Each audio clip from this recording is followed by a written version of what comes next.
Paz e bem. Bem-vindos todos os irmãos e as irmãs que nessa tarde de sábado, mais uma vez, dividem conosco as riquezas do Evangelho de Jesus. Hoje, como de costume, nós refletimos o Evangelho de cada domingo. Então hoje é véspera do 19º domingo do tempo comum do ano A. A gente continua seguindo o itinerário bastante regular que nós já começamos a seguir, já tem bem uns 2 meses. A gente hoje está no capítulo 14 de Mateus, de novo. Nós tínhamos lido o capítulo 10, em que Jesus envia os seus discípulos, e depois nós empreendemos essa parte narrativa do 4º livro de Mateus, que é o momento em que Jesus vai desaguar no discurso sobre a igreja, sobre a comunidade cristã. Então a parte narrativa que precede esse discurso também diz alguma coisa sobre a igreja, diz alguma coisa sobre a identidade da comunidade. E na semana passada, o primeiro trecho que nós líamos sobre essa... não, mentira, espera. Nós já lemos a terceira parte do livro, que é o sermão em que Jesus fala do reino e das parábolas, que é o instigante capítulo 13, puxa vida. Aí eu vou voltando um mês no tempo. Então, nós lemos o capítulo 13, em que Jesus fala do reino, conta as parábolas, são 7 parábolas, e aí no capítulo 14 nós começamos então esse 4º livro de Mateus, que é o livro sobre a igreja. E na semana passada nós líamos o texto em que Jesus divide os 5 pães e os 2 peixes para uma multidão de 5.000 homens, sem contar mulheres e crianças. E nós vimos como que os verbos que Jesus usa ali, ele tomou o pão, ele pronunciou a bênção, ele partiu e entregou aos discípulos para que eles distribuíssem ao povo, com que esses verbos, tomou, deu graças, partiu, distribuiu, são os verbos da Eucaristia, nós conhecemos bem, e sabemos então, entendemos que naquele texto, Jesus não dá um pão, mas ele é o pão que se oferece. E aí nós vimos que essa dimensão da partilha, da solidariedade, da comunhão, da entrega, é um traço identitário da comunidade cristã. Que a comunidade cristã não dá de comer a partir de si própria, que o fiel de Jesus, quando desafiado por ele, dai-lhes vós mesmos de comer, o que ele tem para oferecer é o pão que é o próprio Jesus, que já se deu a ele, e por isso ele agora oferece esse pão partido a todas as pessoas que buscam. Por isso que o texto dizia que no final sobraram 12 cestos cheios, para dizer que cada um dos 12 apóstolos foi com um cesto desse para casa. E pela sua pregação depois da Páscoa de Jesus, continua espalhando esses pães por onde ele passa. E nós estamos aí nos alimentando desse pão até hoje. Esse era o traço da comunidade que nós lemos semana passada. Hoje, continuando o mesmo capítulo 14 de Mateus, nós estamos seguindo muito de perto o itinerário do capítulo 6, 7 e 8 de Marcos. Mateus parece ter se inspirado e segue muito de pertinho esses passos. Tanto que em Marcos também é assim. Jesus termina de partir os pães e os peixes para 5.000 pessoas, depois ele envia os discípulos para atravessarem o mar, e depois ele vai atravessar o mar com eles, esse é o texto que nós vamos ver hoje, e depois ele chega e opera algumas coisas que nós vamos ver, penso, na semana que vem. Então é o mesmo itinerário de Marcos 6, 7 e 8, é aqui que nós estamos, Mateus 14, 15, 16 e 17, para chegar ao capítulo 18, que é o sermão sobre a comunidade, sobre a igreja. Então, o texto que nós ouvimos hoje é Mateus 14, 22 a 33. E o texto diz assim: depois da multiplicação dos pães, aqui é um problema. Nós já estamos acostumados com algumas introduções que são artificiais nos textos, né? Naquele tempo, Jesus disse. Geralmente o texto começa, na verdade, no Jesus disse. A liturgia apenas coloca essa introdução para nos incluir na narrativa. Só que a narrativa a introdução que ela põe aqui hoje é problemática. Não só porque ela não está no texto, mas porque tudo bem, o texto que nós vamos ouvir agora, ele vem na narrativa logo depois, imediatamente depois do texto dos pães. Só que aqui usa a palavra multiplicação, que é uma palavra que na semana passada nós já vimos, né? Multiplicação é uma palavra que o evangelista não usa. Marcos não usa, Mateus não usa, Lucas não usa, João não usa. E a gente acostumou a chamar o texto de o milagre da multiplicação dos pães com certa irresponsabilidade, porque o texto não usa nem a palavra milagre, nem a palavra multiplicação. Então, introduzir essa palavra aqui, multiplicação dos pães, insere uma chave de interpretação que o texto mesmo não deu. Então, é problemático. Então, logo depois daquilo que nós ouvimos semana passada, agora começa o texto. Jesus mandou que os discípulos entrassem na barca e seguissem à sua frente para o outro lado do mar, enquanto ele despediria as multidões. Aqui há uma série de elementos muito simbólicos. O primeiro é que ele mandou que os discípulos fossem à sua frente. Mandar os discípulos à sua frente é a mesma coisa que ele fez no capítulo 10, quando ele enviou os discípulos para anunciar a sua boa notícia. Então, usar a mesma expressão parece conotar o mesmo sentido. Para o outro lado do mar.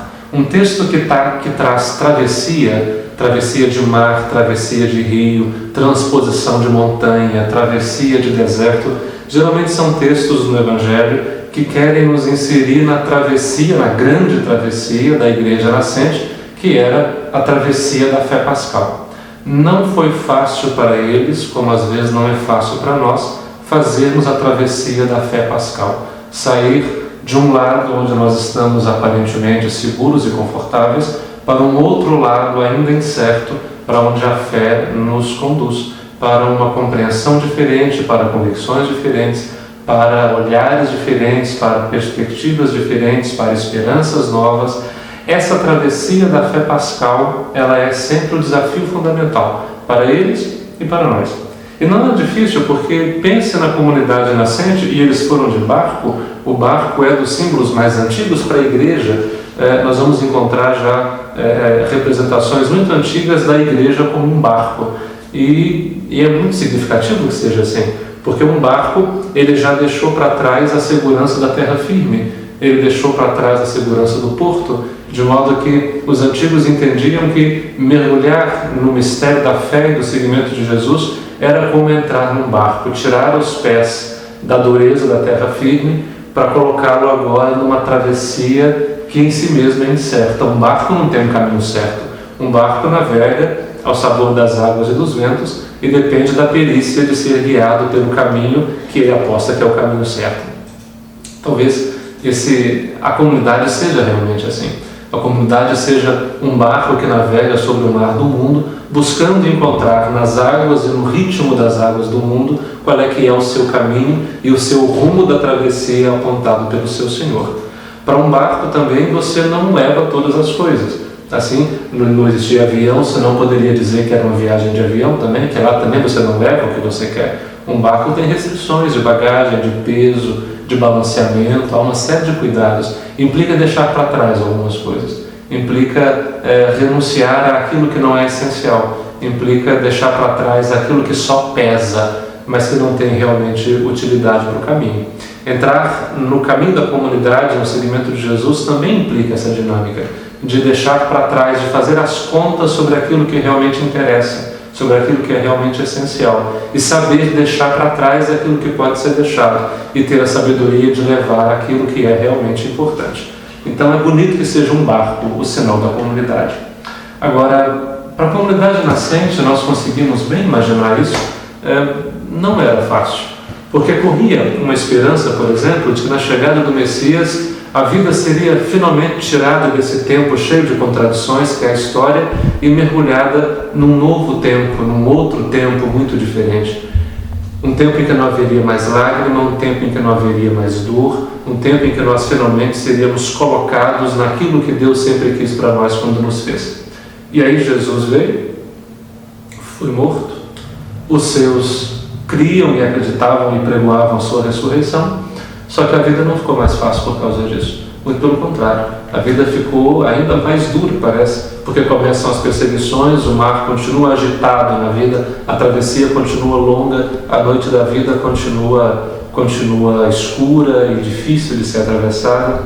Por isso, esse barco que agora vai à frente do seu Senhor pode ser bem um sinal, um símbolo da comunidade nascente, da comunidade de Mateus ou de Marcos, que se reconhece nesse lugar. Nós estamos no meio de um mar tenebroso, agitado, tempestuoso, E aí paira, não é difícil de entender, porque com a gente também acontece, paira a pergunta: será que o Senhor ressuscitou mesmo?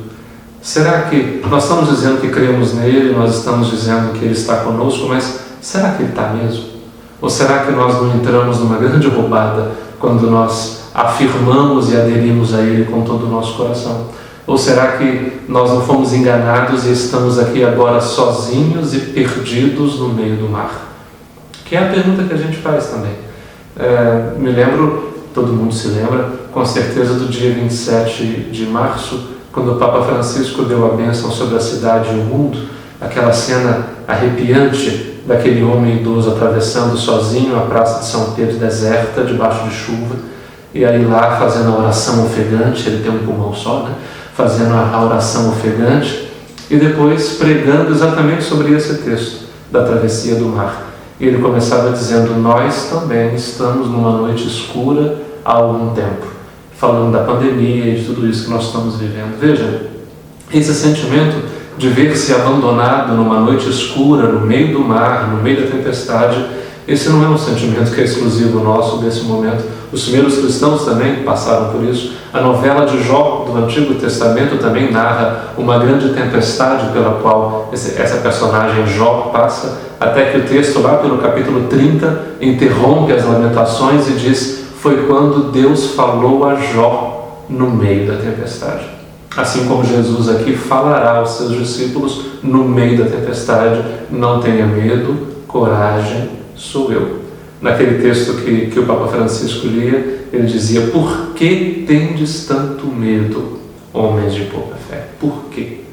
Quer dizer, deixar-se atravessar por essa presença de Jesus no meio das tempestades, no meio da escuridão, no meio do mar, é disso que o texto fala. E aí nós já entendemos. Não é a narrativa de um fato histórico acontecido com o barquinho daqueles 12 primeiros, mas é um pouco a experiência que a comunidade cristã de todos os tempos faz, cada vez que o seu barquinho também é agitado, e ela agora tem que de novo dar as razões da sua fé, para dizer que sim, o Senhor está conosco, Ele é a nossa companhia, e com Ele as travessias ficam menos difíceis.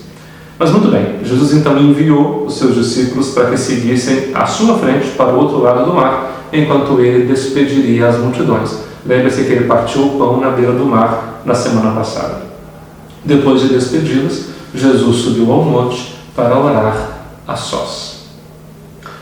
Se fosse Lucas, nós diríamos que alguma coisa importante vai acontecer, porque cada vez que Jesus sobe para orar, alguma coisa importante acontece em seguida. E Marcos também, ele ora antes de receber, de chamar os discípulos, e antes também de partir na própria missão de anunciar a sua boa notícia em todos os lugares.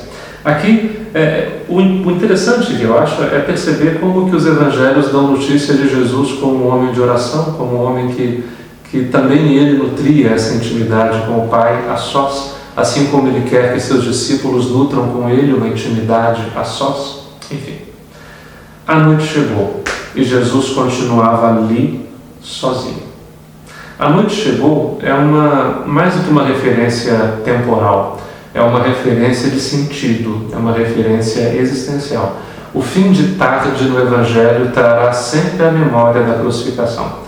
O fim do dia, lembra que na semana passada também era um fim do dia, quando Jesus está ali e os discípulos vêm: Senhor, despede a multidão porque a noite já vem e não há o que fazer com essa gente toda aqui nesse lugar deserto.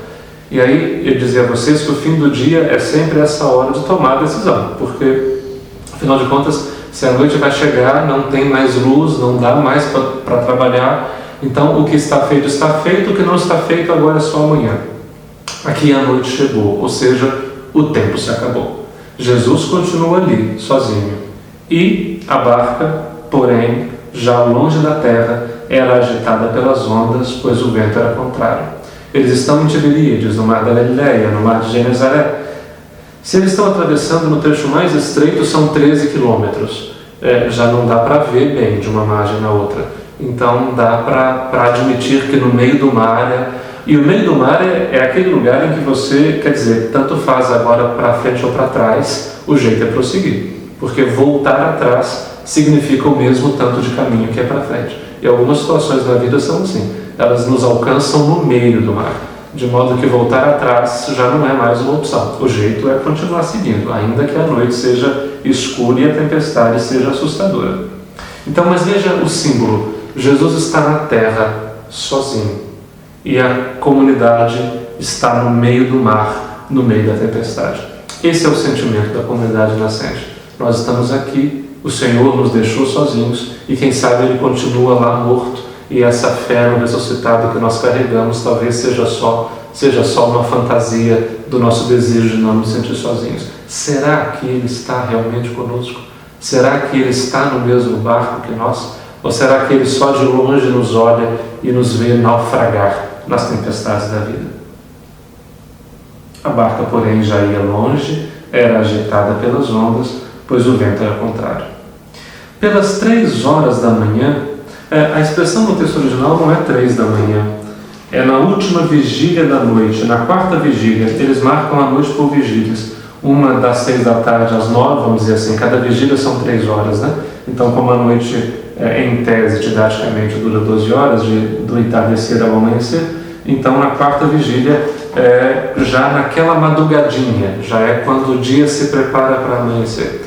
E aí, se por um lado o entardecer recorda a crucificação, a morte de Jesus, por outro lado, o amanhecer recorda a sua ressurreição. Os textos dos encontros com o ressuscitado, como também o texto das mulheres que vão ao túmulo vazio em Marcos, embora não tenha um encontro com o ressuscitado, mas tenha um encontro com o jovem de branco, é sempre ao amanhecer, é sempre na última vigília da noite, é sempre quando a noite se prepara para dar lugar aos primeiros raios do sol. Então é nessa hora que ele vem. Então, pelas 3 da manhã, ou na 4ª vigília da noite, Jesus veio até os discípulos andando sobre o mar.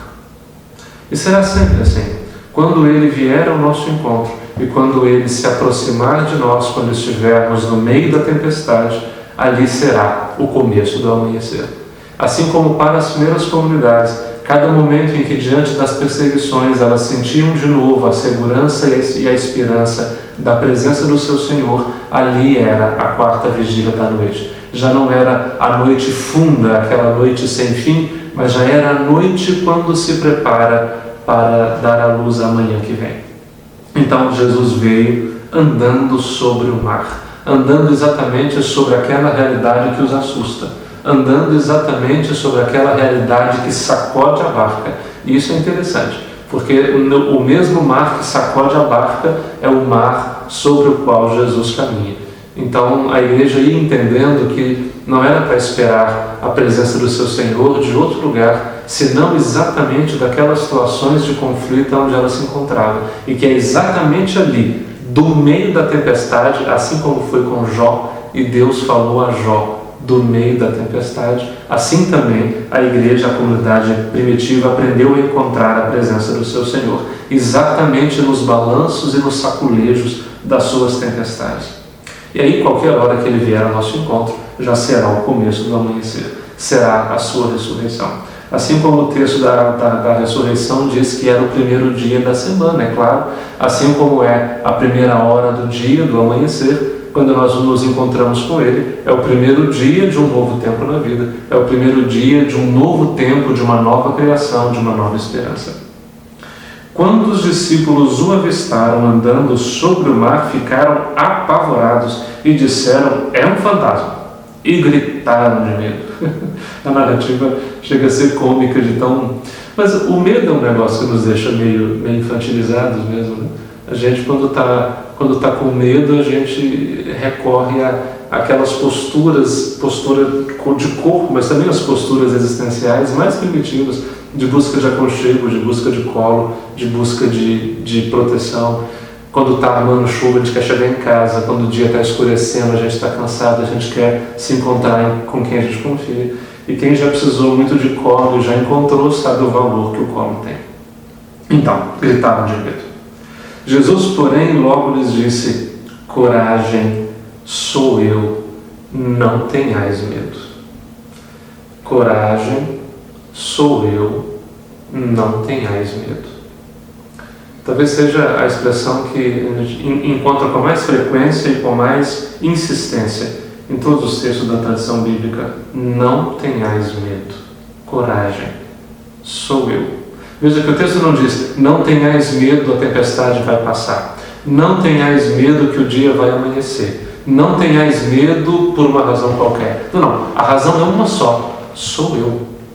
Sou eu. Por isso é o suficiente, não tenhais medo. Esse sou eu aqui tem toda a força lá do eu sou, do livro do Êxodo, capítulo 3, quando Moisés está interrogando a voz da sarça que ele fala, né?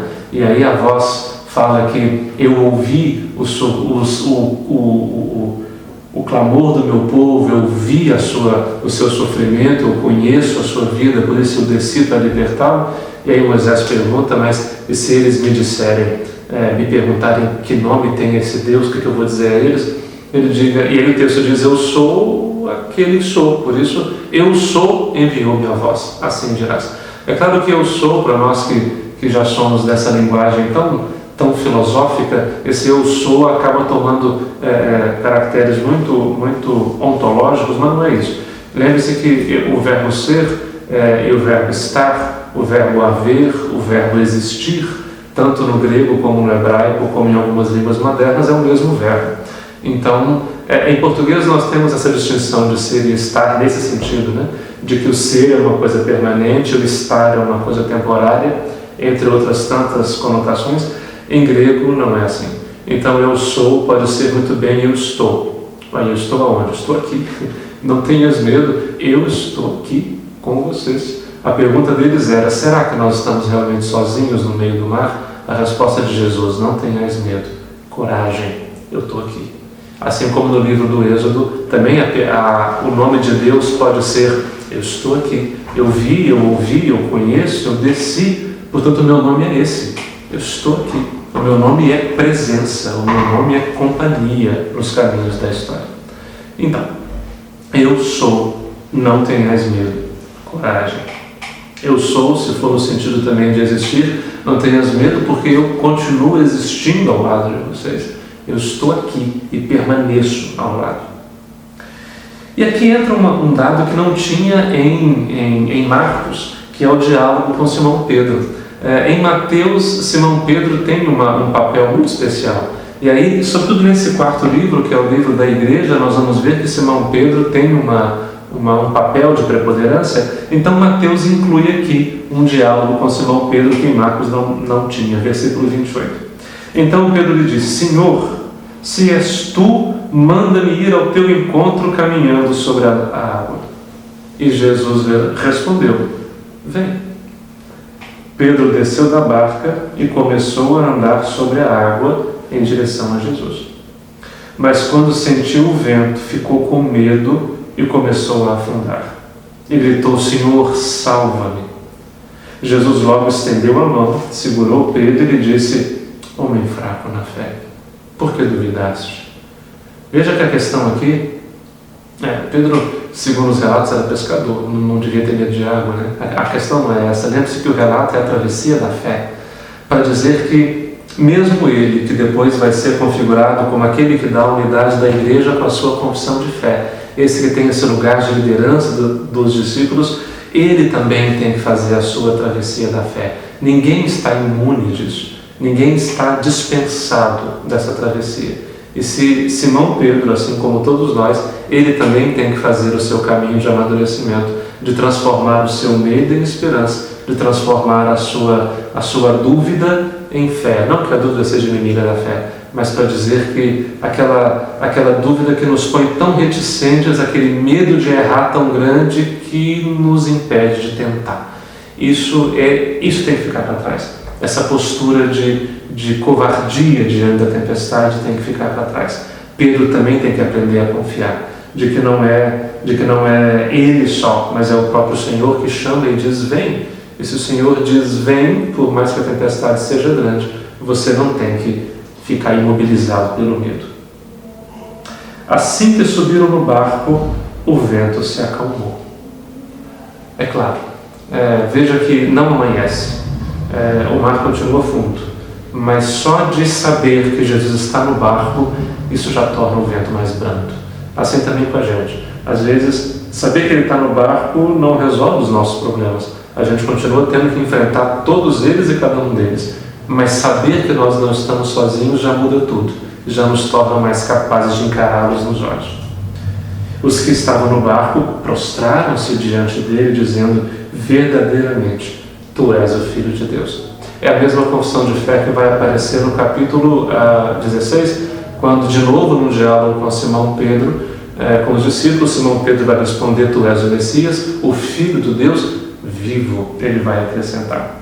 E aí aquele medo que os discípulos se encontravam, aqui se torna agora uma confissão de fé. Tu és o Filho de Deus. No fundo é o itinerário, e o texto termina aqui, no versículo 33. No fundo, o texto está construído na forma de um relato de milagre, como nós falamos semana passada. Uma situação grave, difícil, uma intervenção, a confissão de fé daqueles que estão com ele. E o objetivo do texto, da narrativa de milagre, é sempre este: despertar a confissão da fé, a adesão da fé e a confiança da fé.